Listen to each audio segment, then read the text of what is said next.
fa il consiglio, siccome i capigruppo anche hanno il compito di organizzare questo consiglio, il mio suggerimento era di invertire l'ordine del giorno, così come abbiamo fatto stasera. Prima approviamo i due argomenti che sono stati toccati e poi non già approvato, scusa, non già approvato i due argomenti.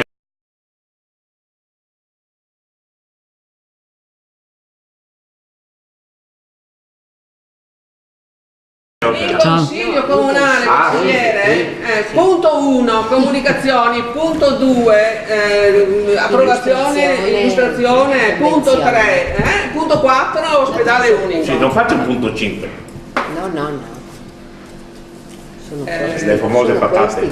Le famose patate sono di contorno.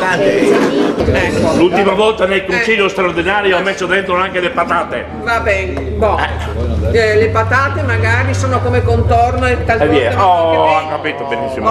Vede che arriviamo. Ah sì, ma ero già arrivata anche prima, era lei che dubita della mia io dubito. Sì, dubito ergo sum. Ecco, io dubito. Ciao. Allora, mi dia la prova contraria.